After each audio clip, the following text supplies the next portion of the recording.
Hi అండి, నమస్తే. Welcome back to our channel star and home. ఇవాళ మన వీడియోలో అయితే పాలకూరతో అయితే ఒక చక్కని రెసిపీ అయితే చూపించబోతున్నానండి. చాలా సింపుల్ వేలో 5 నిమిషాల్లో అయిపోయే విధంగా అయితే చూపించబోతున్నాను. ఎవరైనా సరే ఈజీగా చేసుకునే విధంగా అయితే చూపించబోతున్నానండి. బ్యాచిలర్స్ కూడా చాలా ఈజీగా అయితే చేసుకోవచ్చు. ఇక్కడ రైస్ లెక్క కానివ్వండి, చపాతీలకు కానివ్వండి, రోటీలకు కానివ్వండి చాలా కమ్మగా ఉంటుంది. ఒకసారి తప్పకుండా ట్రై చేసి ఎలా వచ్చిందో కూడా కామెంట్ సెక్షన్లో తెలియచేయండి. ఇలా ఒక్కసారి చేశారనుకోండి, ఇంకొకసారి అయితే ఇదే ప్రాసెస్లో అయితే చేసుకొని అయితే తింటారు. అంత చక్కగా ఉంటుంది. ఇప్పుడు వీడియోలోకి అయితే వెళ్ళిపోదాం. వీడియోని అయితే చివరి దాకా చూడండి ఫ్రెండ్స్. అలానే వీడియో నచ్చినట్లయితే లైక్ చేయడం మర్చిపోద్దండి. ఇలాంటి మరిన్ని అప్డేట్ కోసం అయితే ఛానల్ని అయితే సబ్స్క్రైబ్ చేసి సపోర్ట్ చేయండి. ఇప్పుడు మనం ముందుగా ఒక 2 కట్టల పాలకూర కట్టలను అయితే తీసుకున్నామండి. ఇక్కడ గడ్డి అలాంటివి ఏమీ లేనట్లుగా నీట్గా సపరేట్ చేసేసుకొని నీట్గా చిన్న చిన్న ముక్కల్లాగా అయితే కట్ చేసుకోవాలండి. ఈ కర్రీకి కావాల్సింది మెయిన్ ఇంపార్టెంట్, చాలా సన్నగా, మీకు వీలైనంత సన్నగా అయితే కట్ చేసుకోవాలి. నేనైతే ఈ విధంగా వీలైనంత సన్నగా అయితే తరుక్కున్నాను. అలానే 2 కట్టల పాలకూర కట్టలకైతే నేను ఇక్కడ చాలా సన్నగా ఉండే ఉల్లిగడ్డలను అయితే ఒక 5-6 తీసుకున్నాను. ఇప్పుడు వాష్ చేసి నీట్గా పక్కన ఉంచుకున్నాను. వాటిని అయితే కట్ చేసి ఉల్లిగడ్డ ముక్కల్ని అలాగే ఎల్లిపాయలను అయితే ఒక 4-5 ఒలిచి పక్కన పెట్టుకున్నాను. అలాగే కొన్ని ఒక 10-15 రెమ్మలను అయితే నేను డైరెక్ట్గా అయితే వేసేసుకుంటున్నాను. ఇప్పుడు ఇలా కట్ చేసుకున్న ముక్కలన్నీ ఒక మిక్సీ జార్లోకి అయితే వేసేసుకొని ఉల్లిపాయ ముక్కలు అలాగే ఎల్లిపాయ వెల్లుల్లిపాయ కూడా వేసేసుకొని తగినంత ఉప్పు వేసుకొని అంతేకాకుండా అందులో సరిపడా కారాన్ని అయితే వేసుకోవాలి.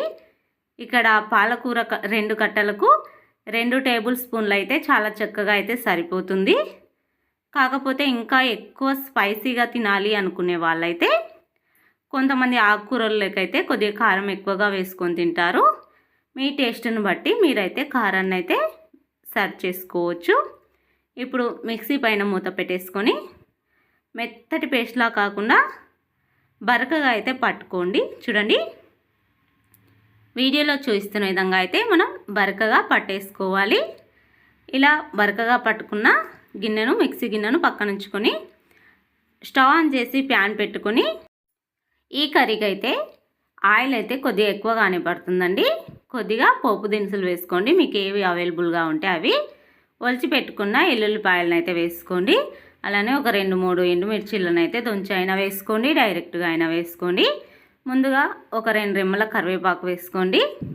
అది కొద్దిగా లైట్గా ఫ్రై అయిన తర్వాత ముందుగా బరకగా పట్టి పెట్టుకున్న మిశ్రమాన్ని అయితే ఈ ఆయిల్ లేక అయితే వేసేసుకొని మంట సిమ్లో లేదా మీడియంలో ఉంచుకుంటూ పక్కనే ఉండి ఒక 4-5 నిమిషాల పాటు అయితే చక్కగా వేయించుకోండి. ఇక్కడ గుర్తుపెట్టుకోవాల్సిన విషయం ఏంటంటే ఈ వేయించుకోవడం చాలా చక్కగా అయితే వేయించుకోవాలండి. లైట్గా అడుగు పట్టినా కూడా కర్రీకి అయితే చాలా మంచి టేస్ట్ అయితే వస్తుంది. కొంతమందికి కూర అడుగంటితే ఇష్టం ఉండదు, కానీ ఈ కర్రీకి అయితే చాలా టేస్ట్ అయితే వస్తుందండి. ఇలా 5-6 నిమిషాల తర్వాత ఈ విధంగా ఆయిల్ అయితే సపరేట్ అయిపోతుంది. చూడండి, చాలా చక్కగా అయితే ఆయిల్ సపరేట్ అవుతుంది. ఇప్పుడు మనం ముందుగా కడిగి పెట్టుకున్న పాలకూరను అయితే డైరెక్ట్గా వేసేసుకొని చక్కగా అంతా కలిసేలాగా అయితే ఒకసారి కలుపుకోవాలి. చూడండి, చాలా సన్నగా, వీలైనంత సన్నగా అయితే కట్ చేసుకోవాలి పాలకూరను. ఎందుకంటే పీచులుగా ఉన్నట్టుగా చాలా చక్కగా అయితే అంతా కలిసిపోతుంది. చిన్నగా కట్ చేసుకున్నారనుకోండి.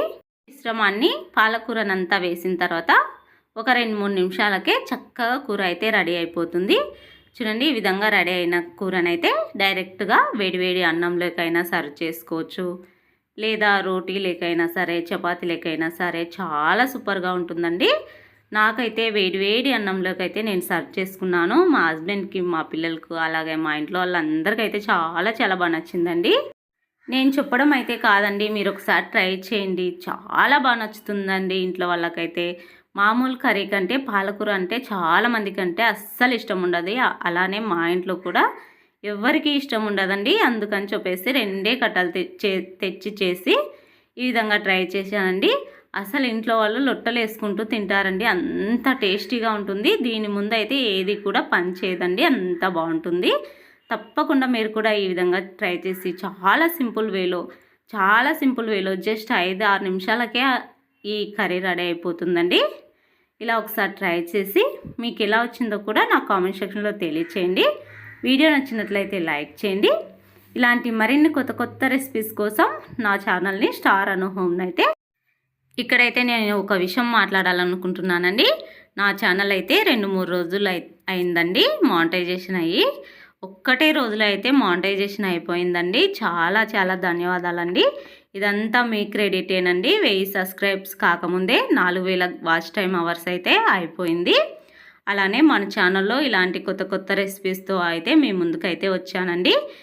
మంచి వీడియోస్కి చాలా మంచి వ్యూస్ అయితే వచ్చాయండి. ఇదంతా కూడా కాబట్టి నేనేం చెప్పాలనుకుంటున్నానంటే మన సబ్స్క్రైబ్స్కి నాకైతే 1000 మంది సబ్స్క్రైబ్స్ 4000 వాచింగ్ టైమ్స్ అయితే ముందే అయిపోయిందండి. 1000 సబ్స్క్రైబ్స్ అయితే కాలేదు. కానీ రీసెంట్గా 2-3 రోజుల్లో అయితే అది కూడా అయిపోయిందండి. ఒక్కటే రోజులో అయితే మానిటైజేషన్ కూడా కంప్లీట్ అయిపోయింది. కాబట్టి నా సబ్స్క్రైబ్స్కి ప్రతి ఒక్కరికి పేరున అయితే ధన్యవాదాలండి. మీరు నా వీడియోస్ చూసి నన్ను ఇంత సపోర్ట్ చేయడం వల్లే నాకైతే ఈ క్రెడిట్ అయితే వచ్చింది. మానిటైజేషన్ అయితే కంప్లీట్ అయిపోయిందండి. ఇప్పుడు ఇంకా మంచి వీడియోస్తో అయితే మేము ముందుకంటే వస్తానండి. వీడియోనైతే లైక్ చేయట్లేదండి. వీడియో నచ్చినట్లయితే లైక్ చేయండి. Thanks for watching.